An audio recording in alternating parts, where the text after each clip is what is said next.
Hello, and it looks like we're live. And actually, forgot to start something. And now it looks like we're good to go. Perfect. Rough loss. Good game, though. Exciting game. Um, Sawyer, yeah, that three at the end. That ah, I'd say I would like. So Sawyer just said that three at the end that Donovan shot right at the end of the fourth quarter to tie up the game that sent it to overtime. Sawyer says that it was 110% a shooting foul. I would definitely lean on the side of it being a shooting foul. The defender was very close to Donovan. The same time Donovan was leaning into him, so I would lean towards it being a shooting foul. But I'm not like terribly upset that it wasn't. Obviously, I'm a little upset because if it was, the Jazz would have won that game with no overtime needed. But crazy overtime game. Donovan Mitchell went crazy. He had 41 points. Um, and one of my comment that I threw in here, and I'd love to get your guys' thoughts on it, is um basically, so like the Jazz, they shot awful except for Donovan Mitchell. He was good. He wasn't great from three. He was fine. He was 4 for 12 from three, and 16 for 35 from the field with 41 points, 8 rebounds. But everyone else in the Jazz overall as a team, they shot 25% from three. The only other player who had an okay game from three was Jordan Clarkson, who was 3 for 9, and still like he shot 4 for 12 from the field. So Donovan Mitchell really did not get much help. Um, we weren't shooting well. Bojan had an okay game from the field, but not good from three. So this is just one of those games that I'm curious. Did the Jazz like lose this game because it was just an off shooting night and that's what happens? Or do you think the Suns just knew how to lock down the Jazz? And I guess a third option is, and this might explain the bad shooting, but since the Jazz were down big early, like at one point in the fourth quarter, the Jazz were down 13-2, and they came back by the end of the first quarter. They had the lead, but then again in the second quarter they're down by double digits. So for most of this game they were coming back and fighting back, which in those kind of games Donovan Mitchell takes control. He like you saw that tonight. You saw that's why he had 41 points. Um, and when Donovan Mitchell takes control, he's excellent, obviously, but that doesn't give other people as many shots. So maybe other people couldn't get in rhythm. So I wonder if that's why. And it's like a tough thing to tell. Like, would we have even been this close if Donovan Mitchell didn't try to take over? And maybe they were down. Like, that's a tough question. Like, if he hadn't have taken over, would other people have come in and helped, and then by the end of the game they would have had the lead and won? Or was him taking over the only thing that kept him in that game? So I think a lot of interesting things to look at there. My personal opinion is the Jazz had a bad shooting night. Donovan Mitchell had to take over because it was early, and I think that's probably the best case scenario for the Jazz in this game because of the caliber of team that they were playing and how like they got off to a bad start. Um, and then along with that, I think like one other take from this game, the uh, the Suns. I think a lot of people think of them as more like kind of a 3 point team like the Jazz are because they have Devin Booker. But I feel like the Suns are actually like a really good mid-range team. And that's probably something that they don't pull out very often. I don't follow the Suns super closely, so maybe they do pull that out. But Chris Paul's amazing at both Chris Paul and Devin Booker are amazing at mid-range. And I think that's their biggest weakness on defense. Because the reason why the Jazz are so good on defense is because they have Rudy Gobert. So scoring in the paint is tough against the Jazz, and the Jazz have a good perimeter defense to keep people from going off on the 3 point line. But then, like if you look at last season, the Jazz had a lot of trouble with the Spurs, and the Spurs were like purely mid-range team.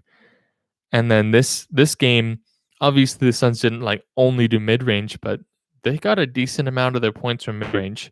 So I wonder if that's another factor that went into this that made it tough for the Jazz to come back multiple. Well, they did come back multiple times, but they just didn't hold on, and they ended up losing by 4 in overtime.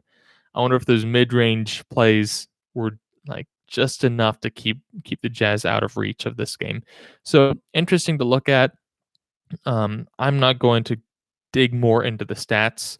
The the team stats, like everything was pretty similar.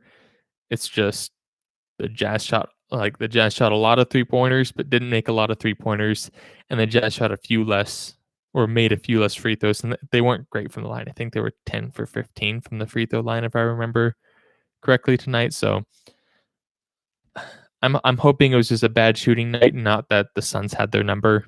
That's what I saw. So I'm curious to hear what you guys think. With that, I'll get into the comments. Um, yeah, I'm curious to like. This is rough. Lost 2 games in a row, and then again, like the Mavs. I feel like right now they're better than their record was. So tough loss against the Mavs, and then the Suns.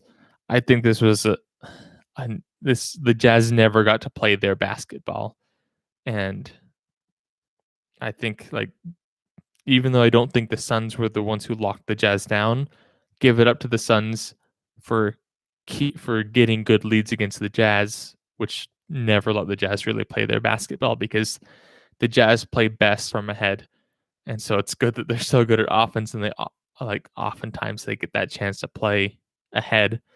Um, and we haven't had too many cases of them really playing from behind for long stretches of the game.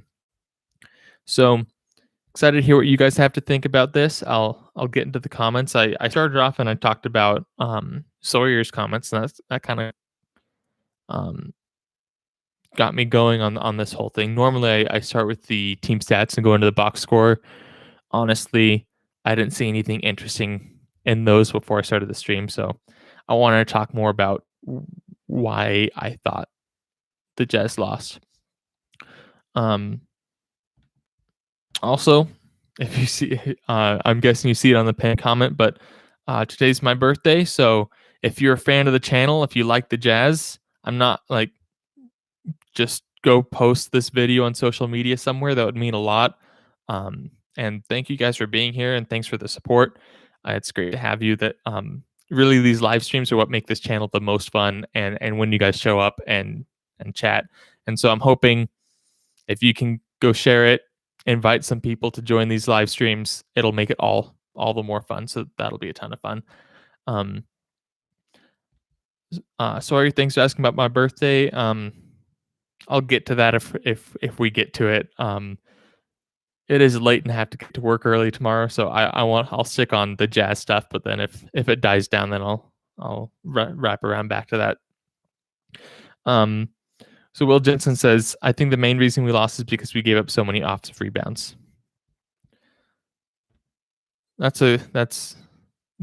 I mentioned that I didn't see anything exciting in the team stats. That's something I didn't pick up on. So, but that's true. If you look at the rebounds, yeah, I missed that. The Jazz gave up 16 offensive rebounds and they had 7, and so that's 9 extra. As far as net, that's 9 extra possessions that the Suns got over the Jazz to score. And it's not like the Suns were shooting great tonight. They actually, technically, from the field, they shot a little bit worse. They just, it was really the free throws that put them over the edge. But getting those extra possessions for the Suns, that's a huge deal. So I think that's a good point. That mixed with the Jazz not being able to buy a bucket from 3 definitely made it tough. And that's probably helped strengthen my opinion that I don't think it was the Suns locking down the Jazz. I think it was just more of a bad shooting night, and the Suns got bored, so the Jazz weren't aggressive on the rebounds, like Will said. More agreement that the offensive boards really hurt us. Troy also said Clarkson is killing us, and that's like I love Clarkson. Like we've talked about how great he is on this channel. He has been in a slump recently, and I feel like with if he doesn't get back to like being efficient, it's going to be tough to for the Jazz to like really get really like consistent basketball, playoff basketball like they were playing earlier in the season. Because every game he gets double digit scoring because he's a volume shooter. But I don't know if I want him getting double digit scoring if it takes him 12 shots to get 11 points, like it did tonight. And that's not even the I've seen worse from him in these cases. So I would like to see him get more efficient. I don't know what's happening there, but it's really rough for the Jazz to win when they're not getting that bench scoring because that is one of the biggest advantages the Jazz have over other top tier teams in the NBA is that not only can they go toe to toe with any starting lineup, but their bench is better than any other top tier team. So if we're not getting that kind of play from the bench, making it really tough to win these kind of games, and then that's when you're seeing Donovan Mitchell have to take over. Sawyer says, it jumped around. Okay, so Sawyer says Clarkson needs to pass more. It will hurt us in the playoffs. That's an interesting point. Like, I haven't followed career until he got on the Jazz, but while he has been on the Jazz, he has not been a passing player. Once the ball got in his hands, it's been a really high chance that he's going to shoot, and so if he can like work that into his game, I would love that. But at the same time, that's like way off from his play style. So it would either take a lot of time and effort to work that in, or if he does start passing more, he's going to be like what people would um, say James Harden was bad at, and he'd probably be a kind of lazy off the ball player. If when he's in, he's expected to like I don't know. Maybe that's being pessimistic there. Maybe you guys think Clarkson's a better off the ball player, but I almost think that maybe Clarkson doesn't need to pass as much, but maybe or maybe the Jazz just need to work him more into like get him off ball screens, get him used to moving off ball so he can find his own open shots without the ball in his hand. Because a lot of times like he gets the ball in his hand and he kind of forces something, which he pulls off some magic and hits a lot of these shots. But sometimes we have games like this where he can't really hit anything. Will Jensen says, "Yeah, there were times when they missed so many shots, but got 5 offensive rebounds in a row and then made a shot." That's like a knife to the heart right there. Because the Jazz defense is amazing. We can prevent those shots, like we can force them into bad shots. But if we're giving up those rebounds, like what's the point? It'd almost be better to just let them make it the first try and then save all that energy for the offensive end. So that's rough. So says it was annoying me when they left Booker and Paul open for 3 at the end. Yeah, one time that I think this is the time that you're talking about with Chris Paul where like Bojan was guarding him and the Jazz were up by 3 kind of late in the game. This is like late in the fourth quarter, I think, not overtime. I don't think the Jazz were ever up in overtime.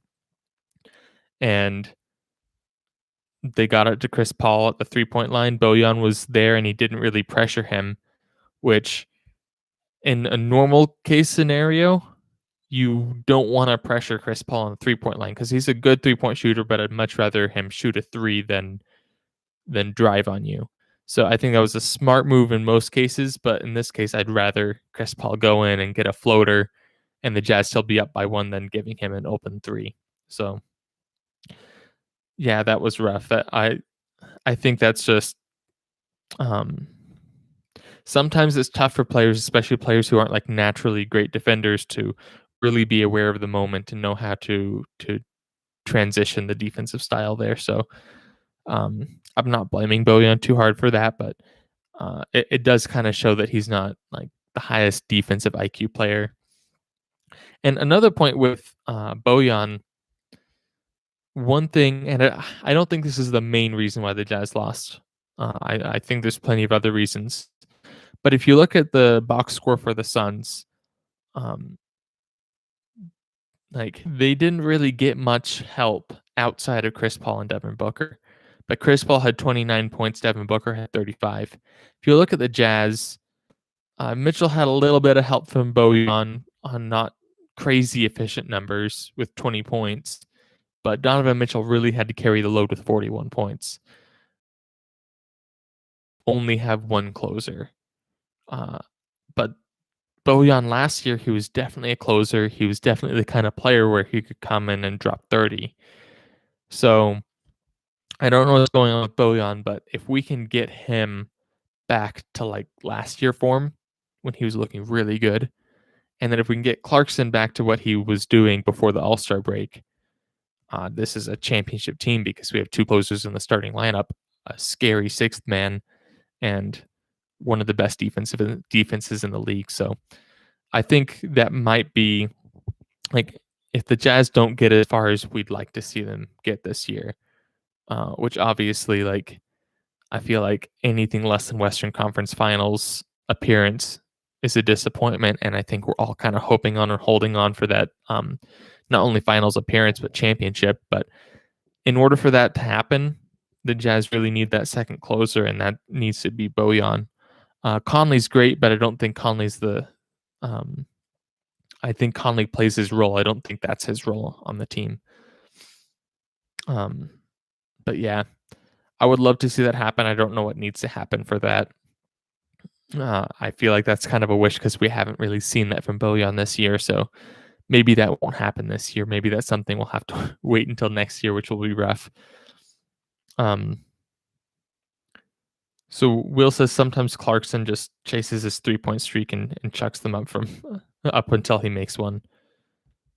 Yeah, I've definitely noticed that in recent games where some games he's not shooting well, but he gets a chance to shoot a three and he's going for it because he wants to make one every game, which I don't know. I wonder what's going on in his head if that's actually something that he's thinking about, where he wants to keep that streak. I know personally that's something he wants to do, but I wonder if that's what is actually going through his head in games. In which case, I almost would wish that the streak just died, so then he wouldn't have to be worried about that, and he could just focus on playing good basketball. Felipe says we ain't going to the Western Conference Finals. I think like there's a lot of talent in the Western Conference, so I feel like it's tough setting the bar at we need to make it to the Western Conference Finals because that's tough. Even though we are the number one seed right now, that might change, but I agree that it's tougher than what some Jazz fans are going to want to admit. I do 100% believe that we can make it though. We have the talent, but obviously, like if we come into the playoffs and play like this regularly, that's not going to work out. So the Jazz still need to improve. There's still work to be done. It's not a perfect product yet, but we're getting there. There's and I wonder, like, because I almost feel like it feels like they've dropped off a little bit. Maybe that's just because of losses. But I wonder if they're starting to get a little tired and what's going on there. If playing a 9-man rotation game in, game out is starting to be tougher on them, and maybe the Jazz should start expanding the rotation and against easier teams. Sawyer says O'Neil needs to practice shooting. He could be way better on offense. I almost feel like O'Neil's he wasn't great tonight. He was 1 for 3. I feel like his issue isn't so much as being a bad shooter because when he shoots threes, I'm pretty confident in them. I feel like he's as good as most any other player of his style. Where I like it when he shoots the ball. Maybe it's just he doesn't shoot them enough. That could be another thing too. Like like a lot of people make fun of Ben Simmons for having a bad jumper, but honestly, if Ben Simmons just had the confidence to shoot it, his form is ugly, but if he had the confidence to shoot it in game, like I don't think he'd be great, but I bet he could get to 30% from the 3-point line. So that could be like, and so Royce O'Neil is obviously a way better shooter than Ben Simmons. So I think if Royce O'Neil just shot it more, that could be a difference maker. Then again, if Royce O'Neil's shooting it more, who's he taking those shots away from? And would we rather have those shots in someone else's hands? So that's another thing to think about. I do agree. Like if Royce O'Neil could create his own shots, that could add another depth to the offense. So that would be cool to see. I'm happy with his contributions, though. I do agree. There's always room for improvement, right? O'Neal is 15% from the three in the last 5 games. That's a rough streak. It's 5 games though, so I'm not terribly worried about that. Like how many? Do you have the stat? I don't have it pulled up in front of me, but if you're still on, if you have the stat pulled up in front of you, like, do you know how many shots he took in the last 5 games? Because I know he's not really a volume shooter, so most games I don't really see him take more than 5 shots total. So, and then assuming 2 or 3 of those are threes, that's probably like 15 or less threes, which it isn't a huge deal. It was just maybe a higher percentage of those were at the end of the shot clock. So I wouldn't put too much weight on that stat unless it was like a significant number of threes. And then, okay, so Will's looking that up. So I'll move on and come back to that. So 2 comments from Sawyer. Yeah, like when Clarkson is in trouble, he will usually just throw it up. And we lost because Chris Paul had secret stuff. Search that on YouTube, Chris Paul's secret stuff. Yeah, so back to Clarkson. Sometimes he does just throw up a prayer. And the cool thing with Clarkson is when he's on, crazy shots fall, but he hasn't been on recently. And I'm guessing that like with the Chris Paul, is what you're referring to, like talking about how every team that Chris Paul goes to is, what am I trying to say? That every team Chris Paul goes to, he improves that team by quite a bit. And I actually watched an interesting video that I forget which channel it was.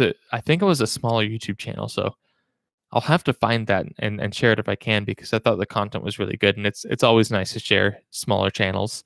But he was talking about the Suns, and he went over specific plays with the Suns on how Chris Paul just being on the floor, being a presence and communicating on the floor has made such a difference for the Suns, both offense and defense.